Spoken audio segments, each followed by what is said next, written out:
The accusation. Monsieur d'Avrigny soon restored the magistrate to consciousness, who had looked like a second corpse in that chamber of death. "Oh, death is in my house!" cried Villefort.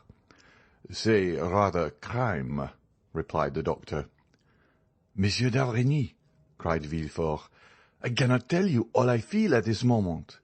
Terror, grief, madness." "Yes," said Monsieur d'Avrigny with an imposing calmness, "but I think it is now time to act. I think it is time to stop this torrent of mortality. I can no longer bear to be in possession of these secrets without the hope of seeing the victims and society generally revenged." Villefort cast a gloomy look around him.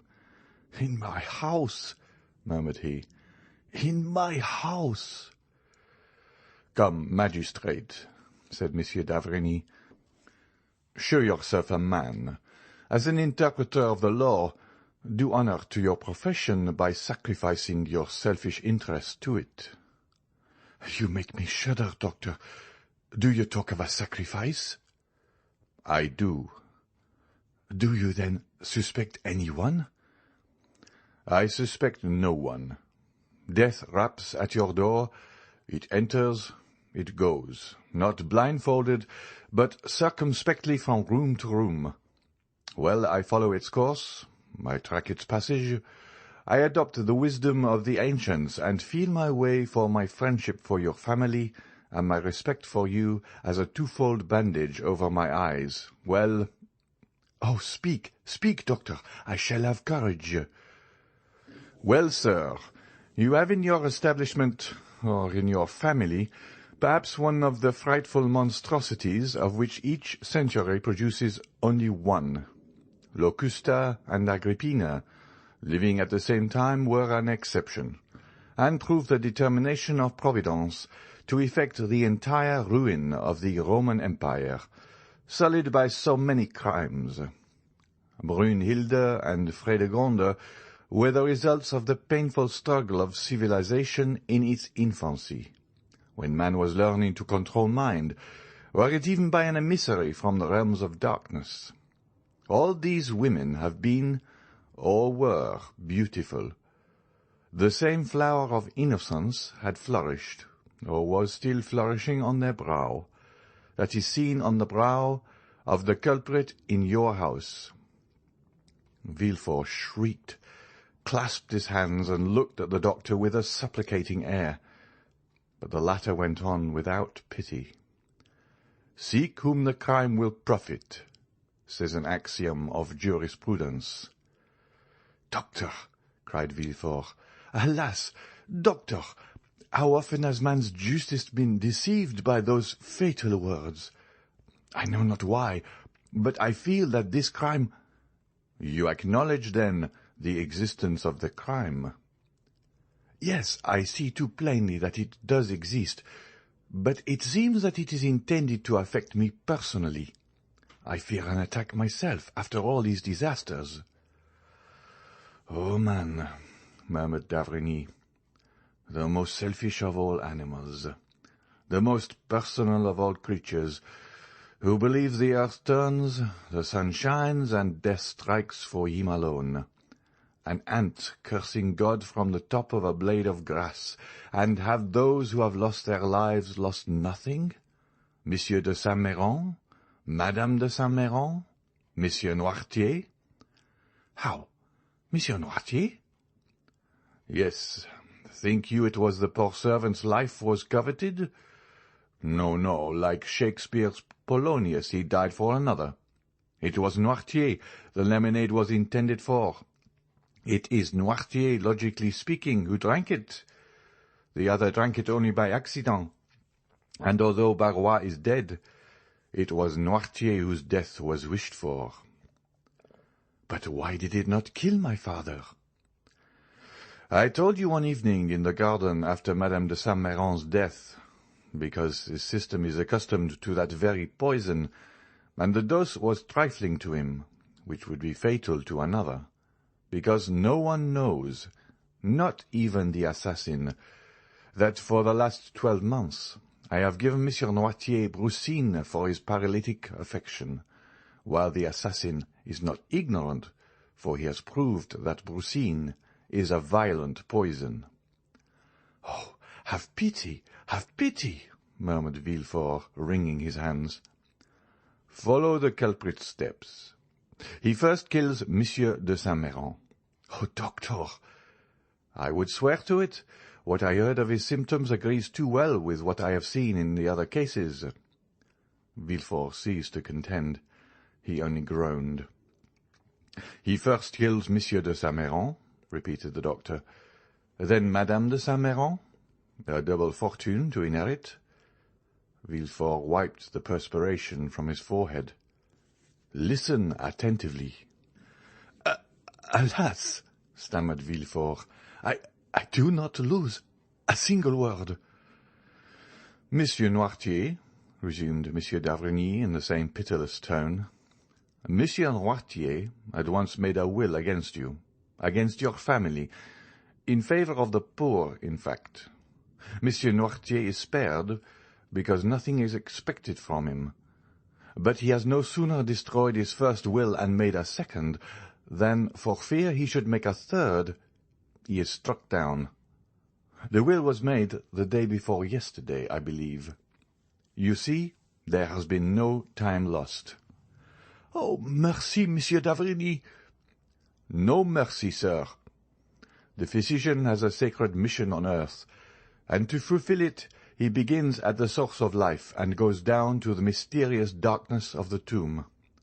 When crime has been committed, and God, doubtless in anger, turns away his face, it is for the physician to bring the culprit to justice." "Have mercy on my child, sir," murmured Villefort. "You see it is yourself who have first named her. You, her father." "Have pity on Valentine. Listen, it is impossible. I would as willingly accuse myself. Valentine, whose heart is pure as a diamond or a lily." "No pity, procureur. The crime is flagrant. Mademoiselle herself packed all the medicines which were sent to Monsieur de Saint-Méran, and Monsieur de Saint-Méran is dead. Mademoiselle de Villefort prepared all the cooling draughts which Madame de Saint-Méran took, and Madame de Saint-Méran is dead. Mademoiselle de Villefort took from the hands of Barrois, who was sent out, the lemonade which Monsieur Noirtier had every morning, and he has escaped by a miracle. Mademoiselle de Villefort is the culprit. She is the poisoner. To you, as the king's attorney, I denounce Mademoiselle de Villefort. Do your duty." "Doctor, I resist no longer. I can no longer defend myself. I believe you, but for pity's sake, spare my life, my honor." "Monsieur de Villefort," replied the doctor with increased vehemence, "there are occasions when I dispense with all foolish human circumspection. If your daughter had committed only one crime, and I saw her meditating another, I would say, warn her, punish her, let her pass the remainder of her life in a convent, weeping and praying. If she had committed two crimes, I would say, here, Monsieur de Villefort, is a poison that the prisoner is not acquainted with, one that has no known antidote. Quick as thought, rapid as lightning, mortal as the thunderbolt, give her that poison, recommending her soul to God, and save your honor and your life, for it is yours she aims at. And I can picture her approaching your pillow, with her hypocritical smiles and her sweet exhortations. Woe to you, Monsieur de Villefort, if you do not strike first. That is what I would say had she only killed two persons. But she has seen 3 deaths, has contemplated 3 murdered persons, has knelt by 3 corpses. To the scaffold with the poisoner, to the scaffold. Do you talk of your honor? Do what I tell you, and immortality awaits you." Villefort fell on his knees. "Listen," said he.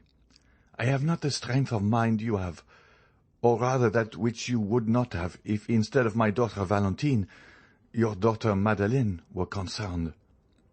The doctor turned pale. "Doctor, every son of woman is born to suffer and to die.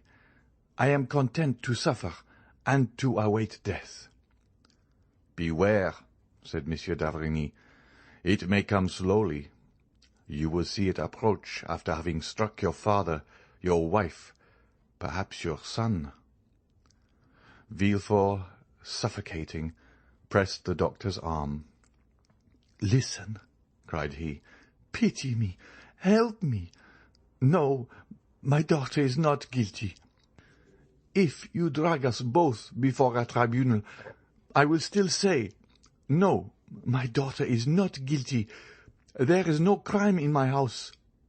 I will not acknowledge a crime in my house, for when crime enters a dwelling, it is like death. It does not come alone. Listen, what does it signify to you if I am murdered? Are you my friend? Are you a man? Have you a heart? No, you are a physician. Well, I tell you, I will not drag my daughter before a tribunal and give her up to the executioner. Would drive me like a madman to dig my heart out with my fingernails. And if you were mistaken, doctor, if you were not my daughter, if I should come one day, pale as a spectre, and say to you, 'Assassin, you have killed my child,' hold, if that should happen, although I am a Christian, Monsieur d'Avrigny, I should kill myself." "Well," said the doctor, after a moment's silence, "I will wait." Villefort looked at him as if he had doubted his words. "Only," continued Monsieur d'Avrigny with a slow and solemn tone, "if anyone falls ill in your house, if you feel yourself attacked, do not send for me, for I will come no more. I will consent to share this dreadful secret with you, but I will not allow shame and remorse to grow and increase in my conscience, as crime and misery will in your house." "Then you abandon me, doctor?" "Yes, for I can follow you no farther, and I only stop at the foot of the scaffold. Some further discovery will be made, which will bring this dreadful tragedy to a close. Adieu." "I entreat you, doctor." "All the horrors that disturb my thoughts make your house odious and fatal. Adieu, sir." "One word, one single word more, doctor. You go, leaving me in all the horror of my situation, after increasing it by what you have revealed to me. But what will be reported of the sudden death of the poor old servant?" "True," said Monsieur d'Avrigny. "We will return."